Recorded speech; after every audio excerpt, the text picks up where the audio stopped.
6, 7, 8, 9, 10 ta uzilsizlik hozir. 12 dan 16 gacha bo'ldi, qo'lni chiqankasini olish kerak. Mana o'zingizda hisoblaysiz. Hozir 10 ta bu. 10 ta bor.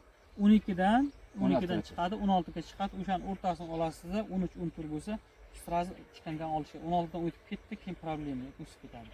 Bunga biz hozir nima qilib beramiz? Programma pitaniyamiz bor o'zimizda. O'shanga xudo xolasa dehqonga tushuntirib yozib hammasini qilib beramiz.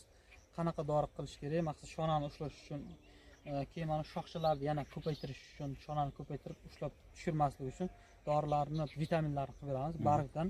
Keyin hasharotlar ham bor, bitta ikkita o'zingiz ham ko'rdingiz. Hasharotlarga ham qilib beramiz, kompleksni qilib bittada xudo xolasa. Endi shu nima kamida bo'lsa ko'rdingizku. Ha, ko'rdim. Shuni programma qilib berasiz. O'shani qilib beramiz, inshaalloh. Shu avvalam sizning programmangizdan 2 marta men оборот qilib qo'ydim shuni. Xudoga shukr, hamma gul. Birinchi tashxis ekan, keyin urug', keyin ana maslahat mutaxassis. Va dehqon qati birga ishlash kerak ekan. Ha, inshaalloh. Ana shunaqa qilib Ancha natija zo'r lekin. Natija yaxshi, ha? Natija zo'r. Bundan keyin harakat qilamiz shu oldinga harakat inshaalloh.